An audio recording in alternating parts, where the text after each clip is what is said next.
La actividad académica del día de hoy,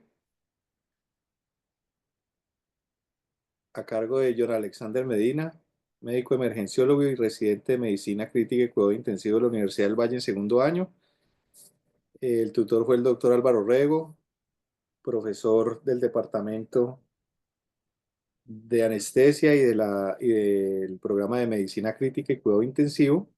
Vamos a hablar de las pruebas viscoelásticas, usos actuales y qué hay de evidencia en los escenarios clínicos donde tiene mayor impacto. Puedes empezar, John. Gracias, profe. Gracias por la presentación. Bueno, buenas tardes para todos. Mi nombre, pues para los que no me conocen, Johnny Alexander Medina. Y pues el tema, como lo dijo el profe, que quiero desarrollar con ustedes hoy es pruebas viscoelásticas, sus usos y la evidencia actual que tenemos. Eh, Quise enfocar esta presentación con esta agenda, principalmente, primero, pues una introducción, hablando un poco de qué es la monitoría de la coagulación y cómo nos puede ser de utilidad para la optimización de la transfusión de hemoderivados.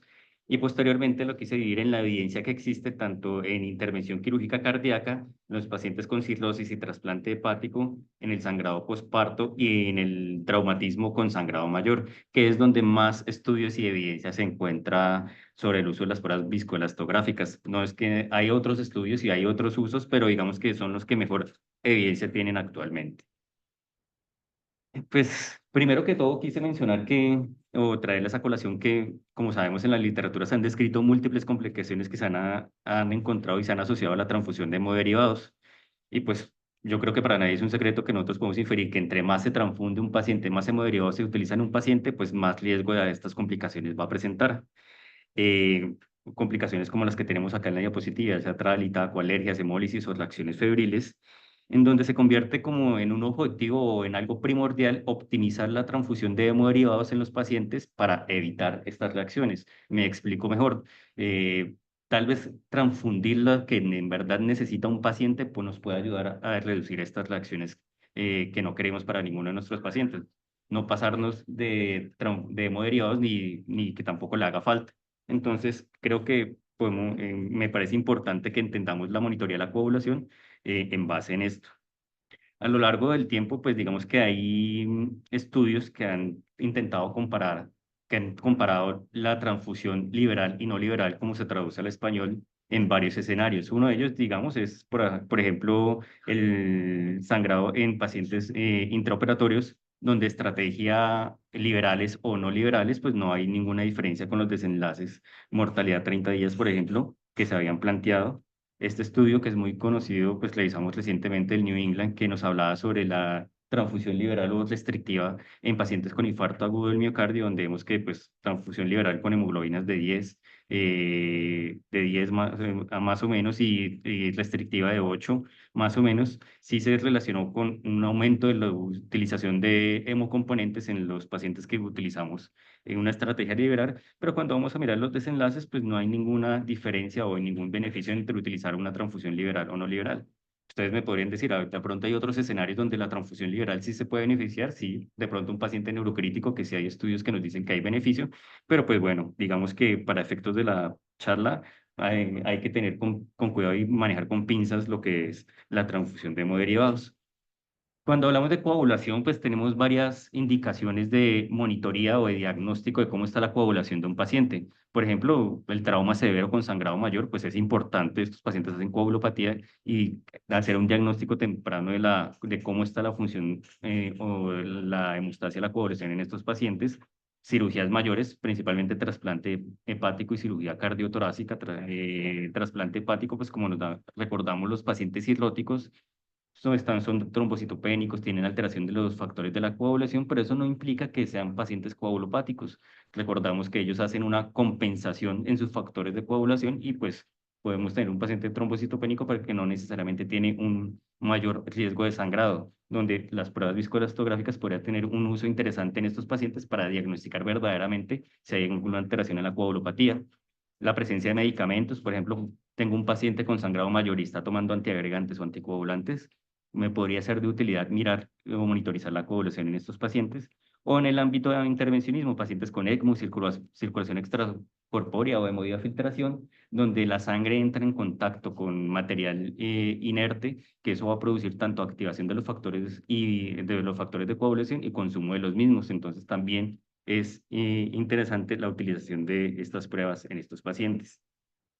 Cuando vamos un vistazo rápido a las guías actuales, digamos, por ejemplo, esta guía que nos habla del sangrado mayor en trauma, la guía europea, nos dice que el uso temprano o la monitorización temprana del sangrado y la coagulación con pruebas estándar, como son el PT, el PTT, el fibrinógeno y y viscoelastográficas, ya sea MST o Roten, que ya vamos a hablar, se asocia con una buena práctica médica y unos buenos desenlaces. Vamos a mirar, por ejemplo, esta guía que es de la Sociedad Europea de Anestesiología, donde mira el sangrado mayor perioperatorio, donde ellos dicen que la monitoría de la coagulación con pruebas estándar como viscoelastográficas se recomienda. Y esta donde nos habla esta guía que nos habla del manejo del sangrado obstétrico, principalmente sangrado posparto, nos habla que el diagnóstico de coagulopatía y manejo del sangrado se beneficia la monitoría con pruebas estándar como viscoelastografía, inclusive con un nivel de evidencia 1B, una recomendación 1B. Antes de hablar de trombolastografía, pues creo que es importante recordar algo de hemostasia. No voy a ahondar mucho con esto porque el doctor Frank creo que en la charla anterior nos habló muy bien sobre el modelo celular de la coagulación, pero pues que debemos recordar que el modelo celular de la coagulación pues nos dice que esta no va a depender únicamente de los factores de coagulación como se creía antes, una vía intrínseca, una vía extrínseca, sino va a depender de la interacción que hacen estos factores de coagulación con las plaquetas e inclusive los glóbulos rojos y la formación del coágulo. Eh, Se puede dividir este modelo celular en tres partes o tres ciclos, uno que es de iniciación, propagación y amplificación. Iniciación, pues creo que se puede resumir como el complejo factor 7 y la interacción con el factor tisular, que van a ser los responsables de la activación del factor 10. Cuando hablamos de amplificación, pues vamos a hablar de la formación de las trazas de trombina, que son las que van a activar las plaquetas y posterior van a activar los diferentes receptores de estas plaquetas, que como recordamos las plaquetas tienen múltiples receptores para la mayoría de los factores de coagulación. Y tenemos una fase de propagación que lo vamos a llamar explosión de trombina, que es donde el fibrinógeno se va a transformar en monómeros de fibrina y pues ya se va a establecer el coágulo como tal. Si lo pensamos, podemos describir o podemos mencionar que un coágulo lo podemos pensar como una estructura que va a tener tres pilares, que son la trombina, las plaquetas y el fibrinógeno. Si lo vemos de esta forma, pues creo que va a ser más fácil que interpretemos estas pruebas viscoelastográficas.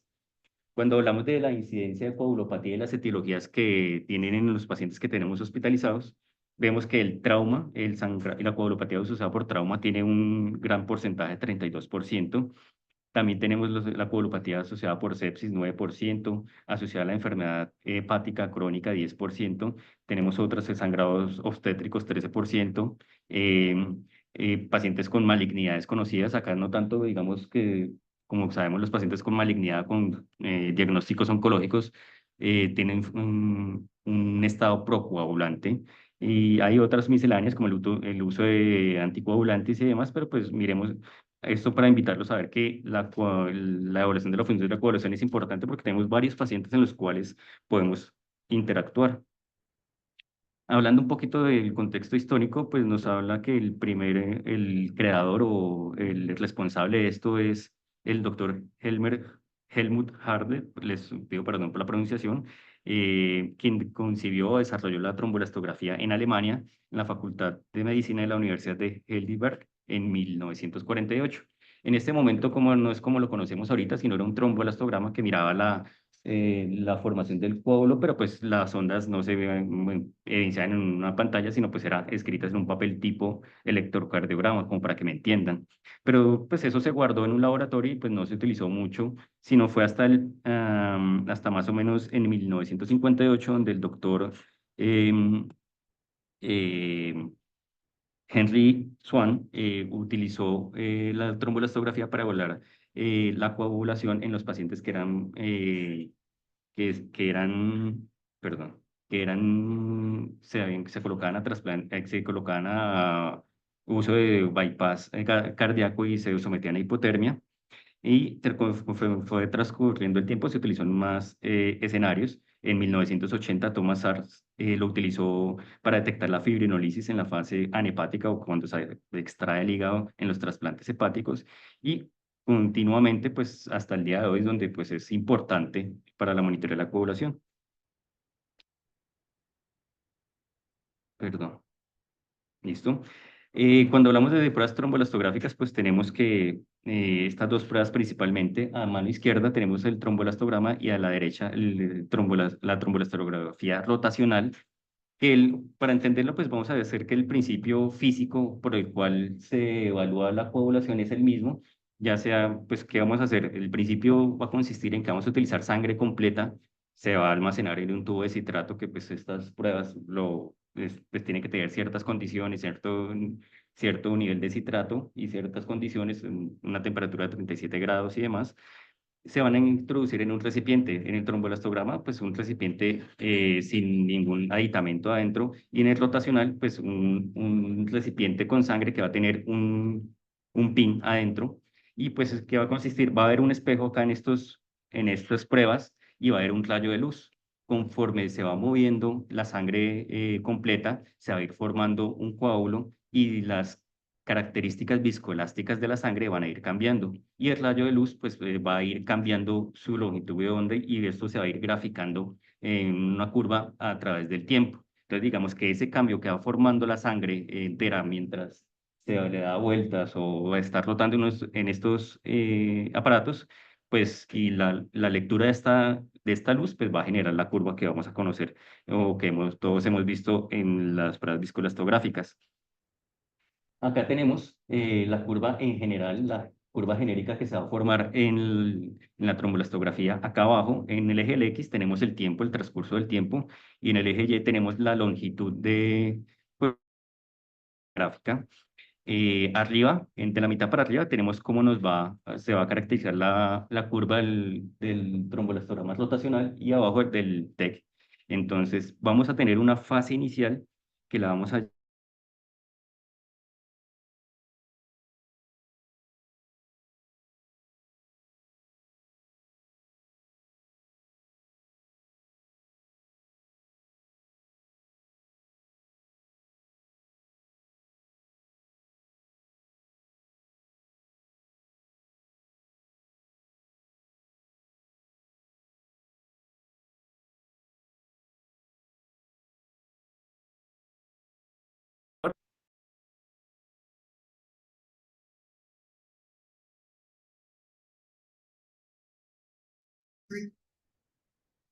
Creo que se salió. Permítame un segundo.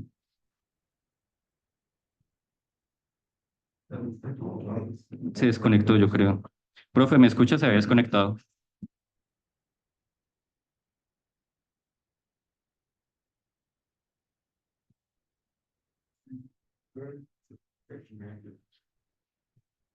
Profe, ¿me escucha?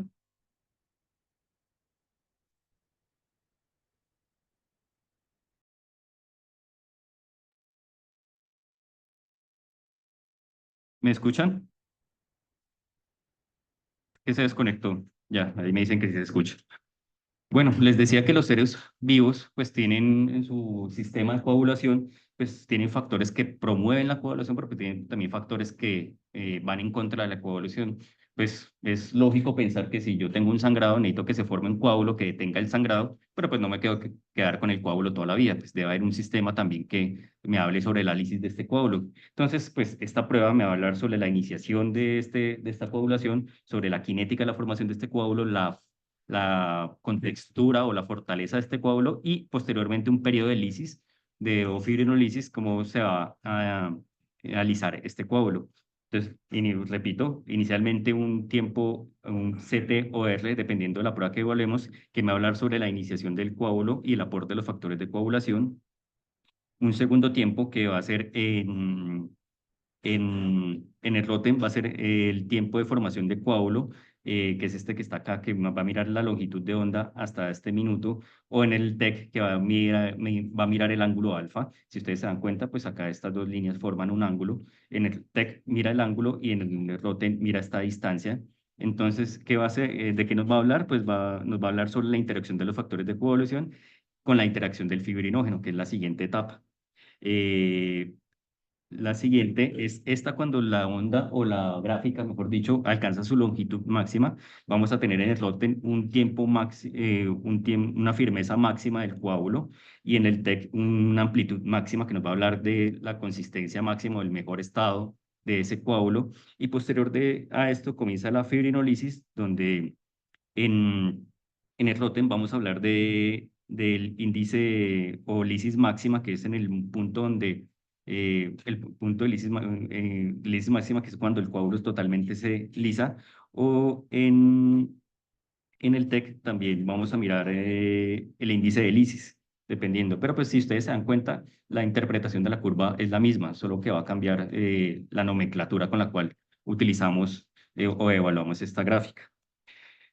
Voy a hablar más del ROTEN con un objetivo, pues acá en el hospital utilizamos el ROTEN o tromboelastografía rotacional y que tiene diferente esta prueba, digamos que va a estar caracterizada porque va a utilizar diferentes cartuchos o diferentes cubos donde se van a colocar varias gotas de sangre entera y cada una va a tener ciertos componentes que me va a evaluar ciertos puntos de la coagulación.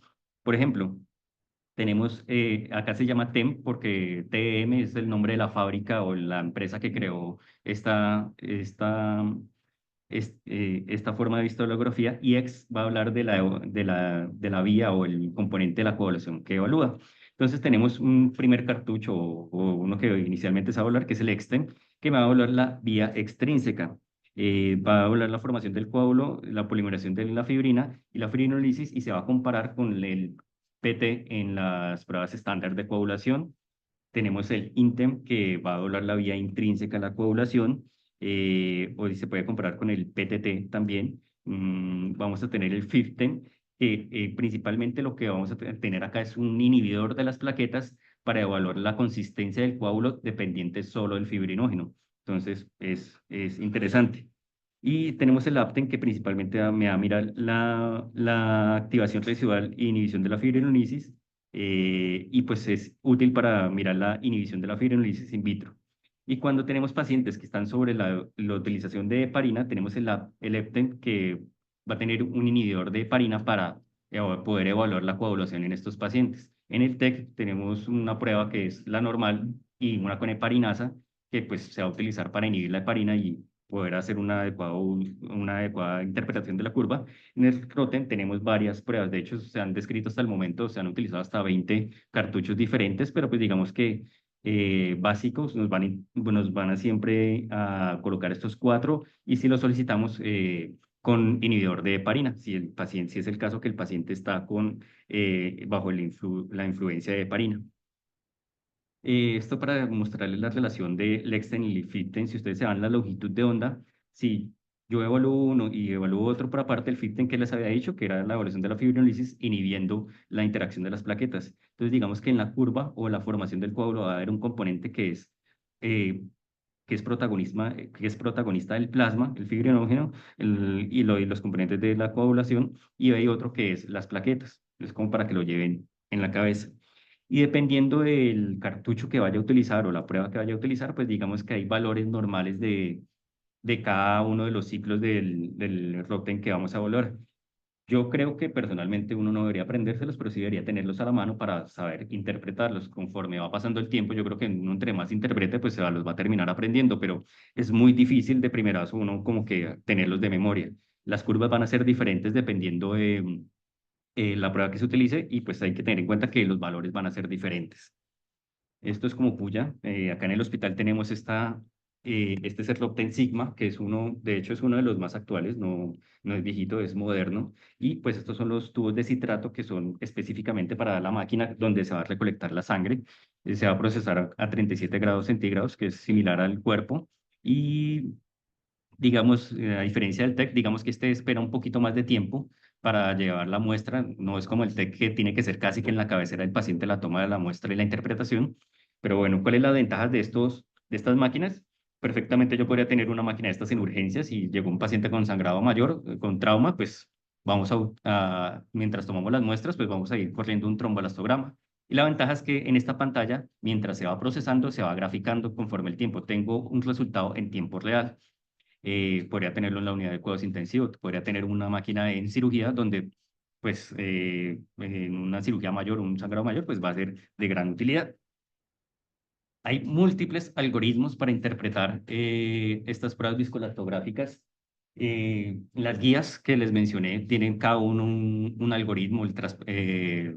La cirugía cardíaca tiene un algoritmo, el trasplante hepático tiene un algoritmo, pero creo que me gustó este porque es como un algoritmo genérico en el cual uno me va a decir como paso a paso qué debería evaluar. Inicialmente evaluemos la fibrinolisis, segundo el estado del fibrinógeno, la función de las plaquetas y por último los factores de coagulación y nos da como unos parámetros que debemos revisar primero.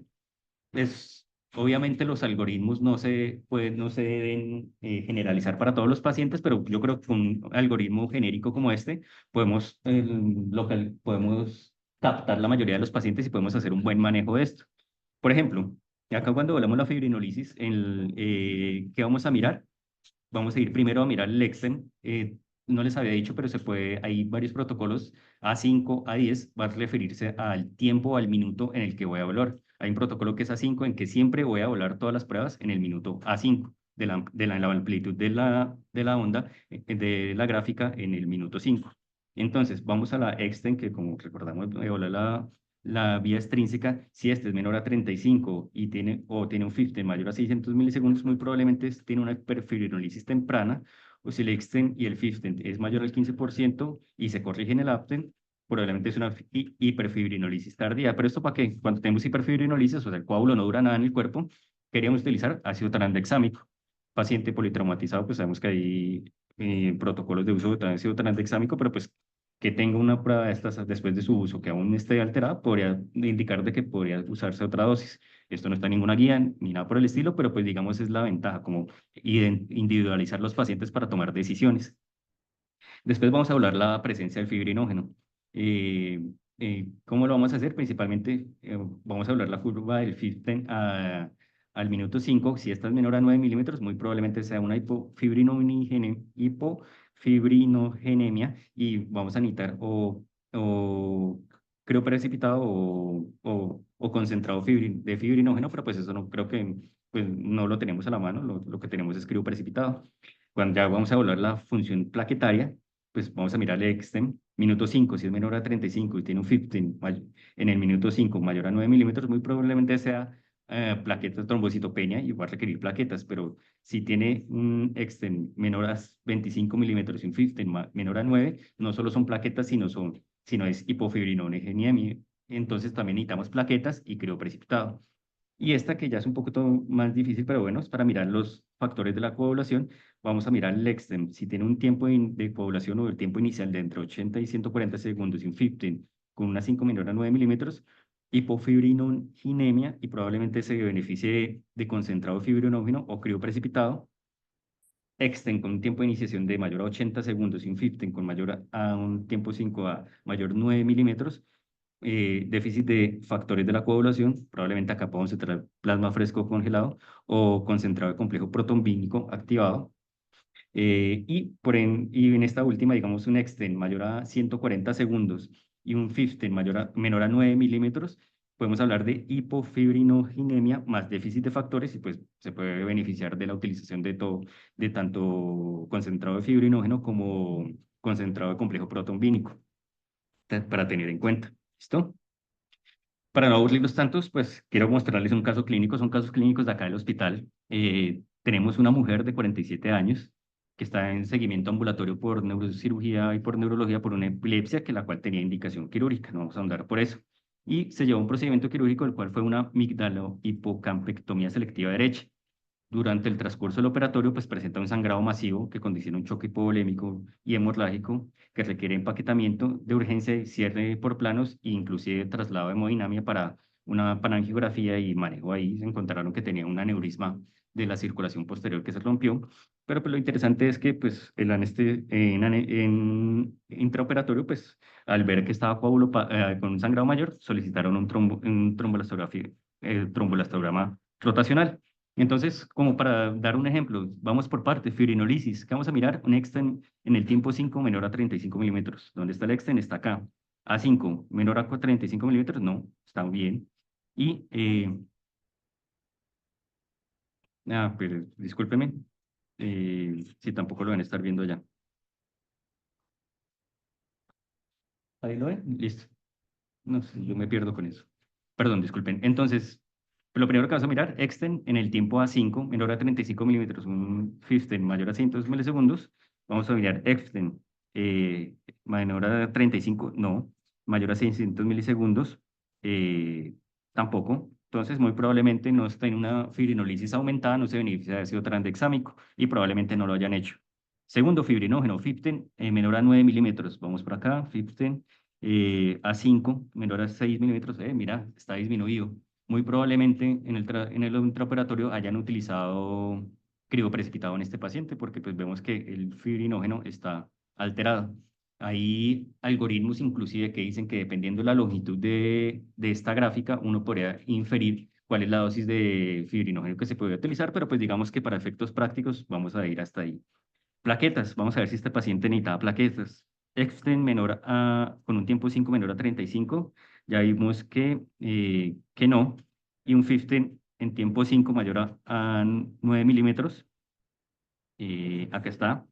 Pero pues eso nos habla de que, sí, pero pues bueno, nada que ver.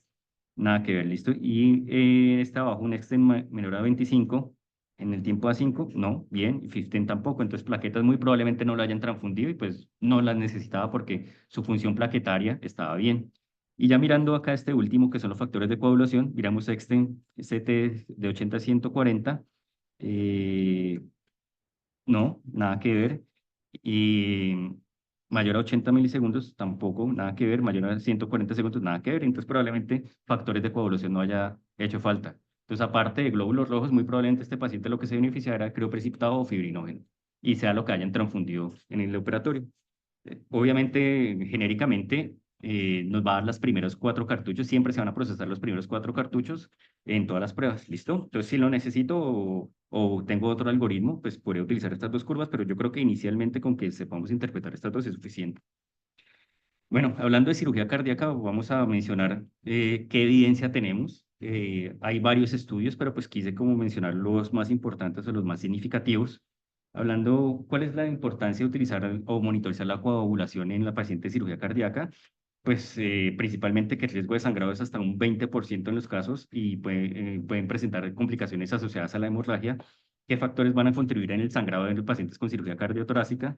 Hemodilución significativa, disfunción plaquetaria, altas dosis de anticoagulación intraoperatoria, dependiendo del momento de la cirugía, pues van a utilizar anticoagulantes, uso de derivación cardiopulmonar, como les había dicho, pues el contacto con una superficie inerte va a producir activación de los factores de coagulación y agotamiento de los mismos, y también la utilización de fibrinolisis posoperatoria, dependiendo del momento en el que se utilice.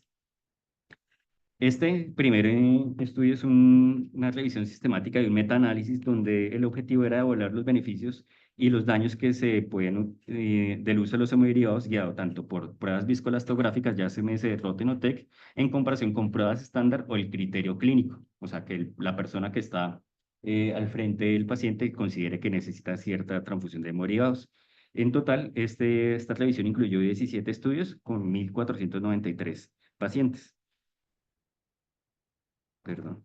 Desenlaces primarios y secundarios, pues solo les voy a mencionar que el primario pues era mirar la mortalidad que tenía, la diferencia de mortalidad entre utilizar un algoritmo o el otro, ya sea por viscoelastografía o por pruebas convencionales o estándar y criterio clínico. Y el primer forest plot que nos muestra es la comparación entre esto y la mortalidad, entre desenlaces de mortalidad. Cuando nos vamos a ver, pues pareciera que pues hay un beneficio. Acá a la mano izquierda, la utilización de pruebas viscoelastográficas y a la derecha el control, que era las pruebas estándar o el criterio clínico. Si ustedes se dan cuenta, como que hay un beneficio, podría haber un beneficio en mortalidad en la utilización de algoritmos guiados por tromboelastografía con un RR052 que no atraviesa la unidad, pues podría ser significativo. Cuando vamos a mirar este segundo forest plot, donde miramos la cantidad de glóbulos rojos que recibieron los pacientes comparando las pruebas viscoelastográficas con las pruebas estándar, nos vamos a dar cuenta que también pareciera que hubiera un beneficio en la utilización de pruebas viscoelastográficas para disminuir el uso de glóbulos rojos versus las pruebas estándar. Cuando vamos a mirar este que me compara la utilización de plasma fresco congelado, también pareciera que hubiera un beneficio. Y esta última, cuando vamos a mirar la recepción de plaquetas, pareciera que también hay un beneficio con la utilización de pruebas viscoelastográficas. ¿Ellos qué concluyen? Pues literal que esta revisión sistemática y este metaanálisis encuentra indicios de que una reducción de en una reducción de la mortalidad y la necesidad de glóbulos rojos agrupados y plaquetas y factores y plasma fresco cuando se utilizan pruebas viscoelastográficas cuando versus pruebas estándares. Obviamente ellos tienen varias limitaciones que por tiempo no las voy a mencionar, pero pues la mayoría de los estudios hasta este tiempo eran estudios de un solo centro o pocos pacientes, pues digamos que la heterogeneidad era un poquito considerable, pero pues igual era la evidencia que había hasta el momento. Este otro estudio, digamos, después del 2017, pues este ya es un ensayo clínico, pues es aleatorizado, multicéntrico, 4 hospitales, 7.400 pacientes, que quería demostrar, comparar la utilización de pruebas viscoelastográficas versus las pruebas estándar en paciente con cirugía cardíaca. Este, para mostrarles, es el algoritmo que ellos utilizaban dependiendo del momento quirúrgico de la cirugía y dependiendo de los resultados de la trombolastografía, las pruebas de la trombolastografía, pues ellos definían las necesidades transfusionales, que no voy a detallar en eso, pero pues ellos que encontraron. Uno, que hubo una reducción de la transfusión de glóbulos rojos cuando utilizaban estas pruebas versus la estándar, con un riesgo relativo de 0,91 con pues, un intervalo de confianza que es adecuado para este RR, que hubo menos transfusión de plaquetas con un riesgo relativo de 0,7 con un intervalo de confianza apropiado para a este desenlace y una hemorragia, y había menos hemorragia grave con un RR de 0,8 con un intervalo de confianza que pues era adecuado. Entonces, ellos que concluyen que pues parece que la implementación de pruebas viscoelastográficas en el punto de atención, en el contexto de utilizar un algoritmo para cirugía cardíaca, puede disminuir la cantidad de transfusión de glóbulos rojos y plaquetas y la presencia de hemorragias graves. Entonces, pues parece que es em, tentativo o es adecuado utilizar estas pruebas en este contexto. ¿Listo?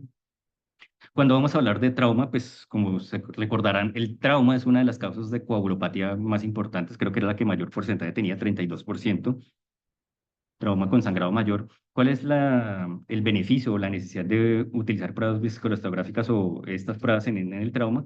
Pues que pues, principalmente el trauma se va a asociar a pues, tanto heridas penetrantes como cerradas, pero puede llevar a hemorragia masiva secundaria.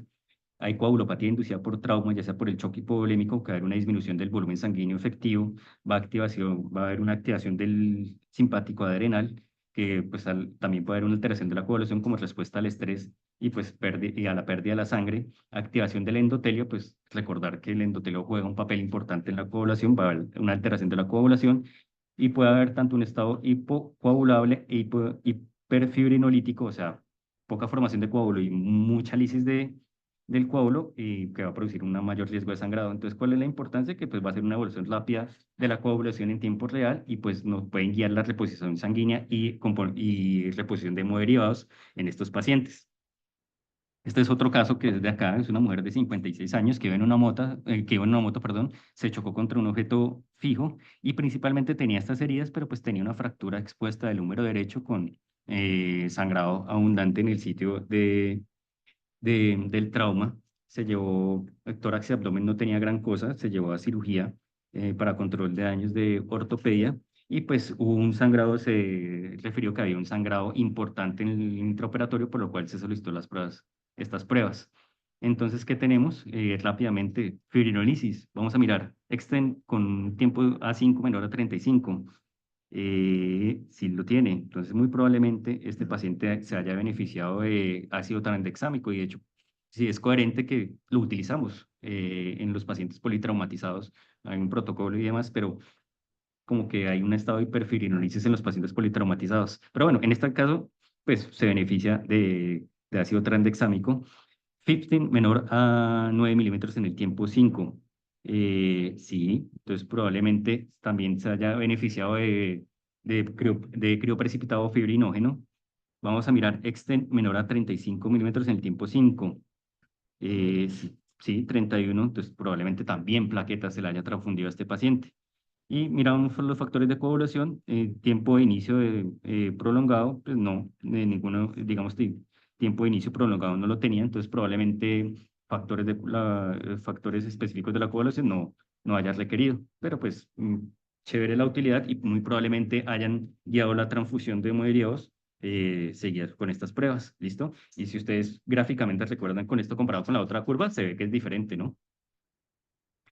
Cuando vamos a hablar de los estudios que me avalan o me hablan sobre el uso de viscoelastografía en pacientes politraumatizados, tenemos este que es el estudio ITACTIC, que es un ensayo clínico controlado de varios centros controlado, que quería comparar las intervenciones guiadas o por pruebas viscoelastográficas versus las convencionales.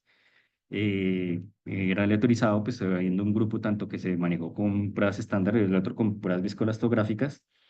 Y ellos que encontraron de curioso, digamos que cuando compararon el desenlace primario, que era no tener necesidad de transfusión de hemoderivados en las siguientes 24 horas, en pacientes que presentan trauma y sangrado mayor, eh, ellos miraron y comparado a la mano derecha, cuando miraban las pruebas viscoelastográficas y la izquierda, las pruebas convencionales, perdón, al revés, las pruebas viscoelastográficas y las pruebas convencionales a mano derecha, ellos se dieron cuenta que pues pareciera que no hubiera ninguna diferencia, pero pues ellos en el análisis nos dicen que pareciera que los pacientes con trauma cerebro cráneoencefálico severo podría haber una tendencia a la mejoría de este desenlace en estos pacientes, pero pues igual no es significativo, no se puede concluir, solo lo mencionan como una tendencia. Cuando van a mirar otros desenlaces secundarios, mortalidad, muerte por exsanguinación, tiempo de hospitalización, pues digamos que tampoco encontraron ninguna diferencia. Y sobrevida en las primeras 24 horas y los 90 días tampoco encontraron ninguna diferencia. Ellos que concluyen que pues parece que no hay ninguna diferencia en los resultados generales entre los protocolos de hemorragia mayor asociados a pruebas viscoelastográficas convencionales, pero pues lo que les decía, ellos nos dicen que pareciera que hay un indicio de que en los pacientes con trauma cerebral se podría comprobar un beneficio, pero pues eso no se puede ilustrar o no se demostró con este estudio. Este otro estudio que quería comparar la transfusión y la coagulopatía en pacientes con trauma y sangrado mayor, coagulopatía asociada a sangrado mayor. Ellos que encontraron en este estudio, sí encontraron que un algoritmo de transfusión dirigido por viscoelastografía mostró una mejor supervivencia general, 11 versus 20 muertes con las pruebas de coagulación estándar. Obviamente es un estudio pequeño, poquitos pacientes, pero pues encontrar un beneficio pues, es tentativo así no sea la mejor evidencia, pero pues sí encontraron un beneficio. Y hay muchos estudios posteriores, pero casi todos son de un solo centro, son pequeños. Digamos que el primer estudio que les mostré era uno de los más grandes. Entonces, bueno, pues de trauma es como la evidencia más importante que hay. Hablando de trasplante hepático, recordarles que pues los pacientes cirróticos en sí son pacientes que tienen alteración de conteo plaquetario, los factores de coagulación, pero no necesariamente indica que sean pacientes con una coagulopatía, no porque tienen plaquetas bajas, tienen un INR prolongado, son propensos a mayor sangrado, porque pues ellos tienen una compensación intrínseca en su sistema de coagulación. Entonces, pues en estos pacientes podemos encontrar hipocoagulabilidad o hipercoagulabilidad dependiendo. eh, y lo que les decía, las pruebas no van a reflejar adecuadamente las alteraciones de estos pacientes. ¿Y cuáles son las ventajas? Pues que haber una mayor correlación de las pruebas viscoelastográficas que solo medir el INR en estos pacientes que puede estar aumentado, pero no necesariamente están coagulopáticos. Va a detectar cuando las plaquetas bajas son disfuncionales de verdad, no, no cuando son trombocitopénicos, pero igual funciona su agregación plaquetaria. Y pues vamos a mirar. Este estudio, por ejemplo, fue un estudio prospectivo comparativo en un solo centro. Ellos tenían un protocolo, digamos, previo de un año, de unos meses de utilización de trasplante hepático. Es un centro que hacía muchos trasplantes hepáticos y unos 2 o 3 meses con un protocolo basado en pruebas estándar. Y después de que se implementó en el hospital un protocolo basado en pruebas viscoelastográficas, de ahí para adelante los trasplantes hepáticos se hicieron y la transfusión se hizo guiada por estos algoritmos. Este es el algoritmo que ellos plantearon. Pues, de hecho, se parece un poco a los que le había mencionado. Primero mirar si está hiperfibrolítico y después mirar el exten, mirar el tiempo de iniciación, la amplitud de la curva, y pues así definían la necesidad de hemoderivados o, o factores que necesitara el paciente. No me voy a tener en esto, pero pues ellos que encontraron. Acá, si ustedes miran la diferencia, encontraron que los pacientes que no utilizaban, que utilizaban la corte que utilizó pruebas viscoelastográficas versus el que no la utilizó, hubo una mayor utilización de fibrinógeno o concentrado de fibrinógeno o crioprecipitado versus los que cuando me vamos a mirar plasma fresco congelado, el grupo que utilizó las pruebas viscoelastográficas utilizó menos plasma fresco congelado, pero mal, y el que no lo utilizó utilizó mayor plasma fresco congelado, como que da la impresión entonces de que los que utilizaron tromboelastografía, mayor fibrinógeno, los que no, mayor plasma fresco congelado, como para resumirlos. Y ellos concluyen eso, que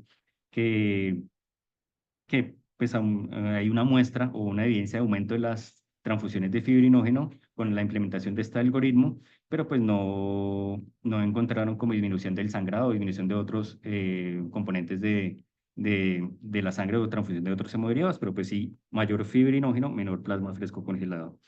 Y este otro estudio es un estudio de cortes prospectivo de un centro también de 153 pacientes sometidos a trasplante hepático, donde quería comprobar la diferencia entre las pruebas viscoelastográficas o un algoritmo de pruebas estándar, donde ellos que encuentran que pues encontraron que la transfusión guiada por tromboelastografía redujo también, perdón, la utilización de plasma fresco congelado, pero pues mantuvo igual la transfusión de glóbulos rojos, pero mostró una mayor frecuencia en la administración de concentrados de complejo protombina y fibrinógeno que en comparado con los pacientes que no lo utilizaban. Entonces pareciera, no sé, esto lo estoy infiriendo, no lo dice el estudio, que probablemente solo hay una optimización de lo que necesita el paciente, no sencillamente plasma fresco congelado, sino ser más específico y crioprecipitado que necesitan los pacientes, pero pues bueno, es lo que se infiere con el estudio, que pareciera que hay más utilización de fibrinógeno y menos de plasma fresco congelado. Y el último escenario que hay evidencia un poco más sólida es el de obstetricia, sobre todo el sangrado posparto, eh, porque es importante la utilización de la monitoreo de la coagulación y la utilización de pruebas viscoelastográficas en estas pacientes. Pues primero que la hemostasia, como muchas funciones fisiológicas de los pacientes embarazadas, van a estar alteradas. En sí el embarazo es un estado de hipercoagulabilidad. Eh, Hay varios estados patológicos que pueden estar correlacionados con cambios en la tromboelastografía, como la preeclampsia, la diátesis gestacional, el GEL, el síndrome antifosfolípido y pérdidas recurrentes en el sangrado. Pues se ha estudiado cada uno de estos ítems con tromboelastografía y pacientes embarazadas y estos desenlaces. ¿Y qué hay de interesante? Digamos que uno, que pues se ha evidenciado que los parámetros de la tromboelastografía pueden identificar de manera más efectiva la hipofibrinogenia y la trombocitopenia en pacientes en el periodo posparto, así como también el estado de hipercoagulabilidad en el periparto como en el posparto. Digamos que tiene un área bajo la curva significativa que puede detectar estas alteraciones en estas pacientes. Y, por ejemplo, este estudio, que era un estudio de corte retrospectivo que evaluaba la utilización de tromboelastografía en la cabecera del paciente, eh, querían mirar si los protocolos utilizando tromboelastografía, los que no, mejoraban los resultados clínicos y disminuir los costos de la atención clínica. El desenlace, cuando ellos van a mirar la comparación, evidenciaron que la transfusión dirigida por tromboelastografía disminuyó la necesidad de transfusión de glóbulos rojos, plasma fresco congelado y plaquetas, además de reducir la duración de la estancia hospitalaria y el tiempo de ingreso a la unidad de cuidados intensivos en pacientes que tenían sangrado posparto mayor a 1500 milímetros. Entonces, pues digamos que se optimizó, ellos demostraron que optimizaron la transfusión de hemoderivados en estos pacientes. Es otro caso clínico, es una paciente de 16 años, en ese momento gesta 1:0, por periodo, bueno, esta es la fecha, cursó con un embarazo de 39 semanas, presentó un estallido vaginal y una hemorragia posparto grado 4 por trauma que requirió la corrección en quirófano, estuvo inestable y requirió monitoría en UCI y transfusión de múltiples hemoderivados. Por curiosidad, vamos a mirar entonces firinolisis. Eh, un extent menor a 35, vámonos a la extent a 35, me pareciera que no tuviera una fibrinolisis aumentada, 15 mayor a 600 tampoco, entonces no, creo que eh, la fibrinolisis no está aumentada en esta paciente. Vamos a ver fibrinógeno, 15, era tiempo menor a 5 milímetros. Eh, acá arriba, perdón. Sí, probablemente se haya beneficiado de utilización de crioprecipitado en esta paciente. Plaquetas, vamos a ver la función de las plaquetas. Exte menor en tiempo 5 menor a 35 segundos. Pues pareciera que no, que factores, que plaquéticas no le hacía falta a los pacientes, a estas pacientes. Cuando vamos a mirar los factores de la coagulación, Exte en tiempo de iniciación de 80 a 140, parece que no. Mayor a 80, no. Mayor a 140, no. Entonces, probablemente no había déficit de factores de coagulación. En esta paciente, muy probablemente, aparte de la masa globular, la que hacía falta era fibrinógeno y probablemente sea lo que se haya transfundido. No tenía necesidad de transfundir plaquetas ni plasma fresco, únicamente crioprecipitado y glóbulos rojos. Pues acá obviamente les digo que eso da las cuatro curvas en general, pero pues este algoritmo sencillo pues es un buen inicio para que interpretemos las pruebas. ¿Qué avances y desafíos tenemos en el uso de las pruebas viscoelastográficas? Pues uno, pues ha visto el aumento en su uso clínico, se está expandiendo a otras áreas clínicas y pues aprender a interpretarlo es clave para poder optimizar la transfusión de hemoderivados en los diferentes escenarios. Hay limitaciones, pues obviamente hay falta de experiencia, no es algo que todo el mundo tenga experiencia en la utilización e interpretación de estas pruebas. Hay una adherencia limitada y pues digamos que hay áreas en las que requieren más investigación. Por ejemplo, utilización en poblaciones pediátricas no es de no nos corresponde a nosotros, pero pues digamos que los estudios en pediatría no son muchos. En la detección de trastornos hemorrágicos, por ejemplo, pacientes con enfermedades congénicas, una enfermedad de von Willebrand podría ser de utilidad la utilización de estas pruebas.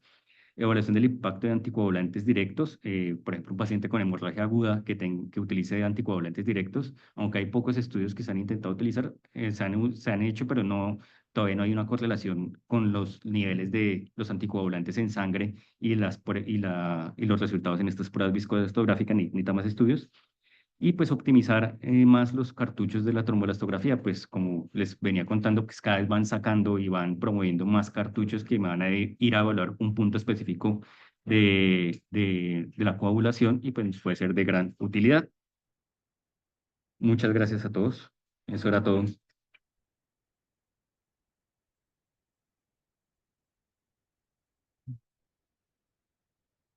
Muy Ya bien, viene el doctor Alexander. Orrego, profesor.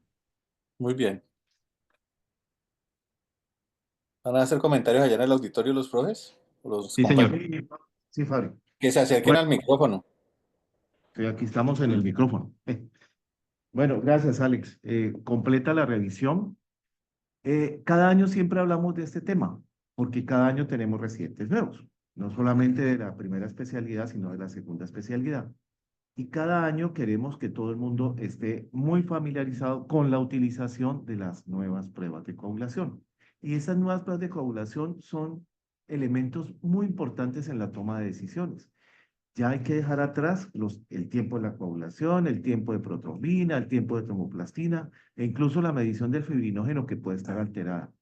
Los escenarios más importantes que tenemos para la utilización de la tromboelastografía en este hospital son el trauma y las pacientes obstétricas. Sin embargo, recordemos que posiblemente este año arrancaremos el proceso de trasplantes hepáticos, que es otro escenario donde hay, digamos, está demostrado el beneficio.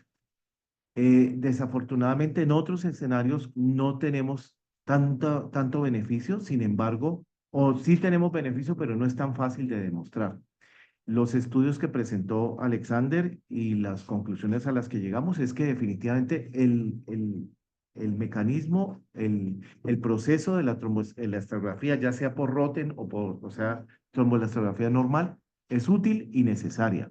Y es necesaria porque lo más importante es tratar de evitar las complicaciones asociadas a una transfusión no indicada, las complicaciones asociadas a el uso indiscriminado de hemoderivados que nos van a llevar a esas complicaciones severas. Como dijo al final, no es fácil acostumbrarse a algo que apenas estamos conociendo y estamos en el proceso de conocerlo todo. El que diga que conoce perfectamente qué hacer con un trombolastograma, muy probablemente no lo ha utilizado. Entonces, lo que hay que tener en cuenta es tener la seguridad de dos cosas. Primero, el trombolastograma es en el tiempo, en el momento. y debemos de tener una conexión directa con el laboratorio para que nos vayan informando en el momento exacto dónde se van sucediendo las cosas. Me explico. No esperar a que el laboratorio mande impresa la hoja con el globito y con todo porque perdiste el año. Ahí no haces absolutamente nada. A medida que la prueba va avanzando, uno tiene que tener una interfase con el laboratorio para ir evaluando esa interfase para poder tomar las decisiones. Y obviamente todos los algoritmos que presentó Alexander y más los que hay, muchos algoritmos más, van a orientarnos sobre cómo es que debemos actualizar esto. En los pacientes de cirugía cardíaca que hacemos a diario prácticamente en este hospital, la verdad, muy pocas veces se ha tenido que utilizar, porque hemos, digamos, contado con la posibilidad de que los sangrados masivos y mayores no los hemos tenido. En neurocirugía, aunque hemos tenido algunas veces sangrados mayores, pues no lo hemos utilizado mucho, aunque los anestesiólogos de este hospital sí se están familiarizando mucho y están muy sensibilizados a la utilización de la prueba. De hecho, muchas veces la prueba viene solicitada y realizada desde la sala de operaciones y casi que nunca la pedimos nosotros acá porque ya el paciente ha sido, digamos, intervenido desde la sala de operaciones e incluso se han hecho las transfusiones adecuadas y optimizando los recursos. Eh, Vamos a abrir la discusión. ¿Alguien tiene alguna pregunta, algún comentario? Fabricio. Aquí por Zoom no veo comentarios, pero primero felicitar a Alexander, así una charla muy concisa, clara. Me gustó la forma en que explicó el análisis del Rotten. Eh, Algunos lo asimilan como un EKG, que sería la forma como de aprender, llevar como el mismo, un orden similar a como uno analiza un electrocardiograma. Mm. Y eso, como lo dijo Alexander, es de estar viendo, ¿no? De estar analizando constantemente rótens dependiendo del paciente y asimismo le coge uno la habilidad de interpretarlo y leerlo. Eh, Se está construyendo todavía, a pesar de que no es tan nuevo, se sigue construyendo la evidencia como él mostró, pero sí, sí definitivamente en los escenarios clínicos donde me ha mostrado más impacto, sí parece que tiene un impacto en uno ir más a la fija en cuanto a transfusiones sanguíneas o hemoderivados o hemocomponentes. Sí. No sé si algún otro profesor va a hablar, Álvaro, allá. No, no parece que nadie estuviera como poniendo. No, básicamente todo el mundo, perdón, el doctor tiene una pregunta. Tenía un comentario. Es probable que este año, a pesar de que no lo hacemos, comencemos cirugías de microcirugía. Ok, Hay una aplicación potencial de la tromboelastografía, pero con el ánimo de predecir trombosis arterial de los pediculos vasculares. y de los injertos, digámoslo así. En cuanto a las anastomosis, sobre todo arteriales, son susceptibles de trombosis. Claro, Y hay ciertos estudios, no hay series de casos aleatorizados, pero sí hay unos estudios retrospectivos los que pueden predecir la probabilidad de formación de trombo arterial. ok, muy buen dato. Cirugía plástica va a iniciar estudios en pacientes con trombolastografía para la posibilidad de microtrombosis, por injertos que van a hacer. Es una tentativa de aplicación. Y de hecho lo vimos en lo que estaba comentando Alexander con respecto a los cartuchos. Hay cartuchos específicos para mirar el estado fibrinolítico. Y eso sería muy útil mirando el estado fibrinolítico a ver si ese estado fibrinolítico está alterado para si facilita o no la generación de microtrombos y ustedes de pronto perder el injerto que estén aplicando. Eso es una alternativa. Ese es un nuevo, digamos, escenario que se abre para ese proceso. ¿Alguien tiene alguna pregunta adicional? ¿Algún comentario? ¿Qué, doctor? Sepsis, para paliar sepsis, ¿se está utilizando? ¿Hay alguna evidencia? No hay evidencia clara en los pacientes sépticos porque aunque en la coagulopatía, la sepsis, existe obviamente las mismas alteraciones que están, los estudios se han hecho básicamente sobre lo que demostró Alexander. Trauma, obstetricia, trasplante, cirrosis y lo que estamos conociendo, y cirugía cardiovascular. No hay estudios claros en sepsis sobre la utilidad de la tromboelastografía. Es como diagnóstico, de hecho hay mención de como diagnóstico coagulopatía asociada a la sepsis, pero pues no, digamos que no para un beneficio, más como para la población intravascular diseminada. Pero tenés Para otras evitar. alternativas para hacer el diagnóstico Ujú. más que un rote, la verdad. Vos podés hacer un diagnóstico, una CID, con otras cosas diferentes a un rote. No necesitas gastar el recurso teniendo otras alternativas. ¿Algún otro comentario? No hay más comentarios, Fabri, por acá. En el grupo de participantes de afuera, Tampoco veo en el chat. No sé si tienen algo los participantes del chat. Levanten la mano. No, no parece. bueno, Digamos por pues nada. terminar la actividad, Alvarito. Bueno, terminado y muchísimas gracias por la atención. Muy amable, Alexander. Gracias. Bueno, muy bien. Listo, bro.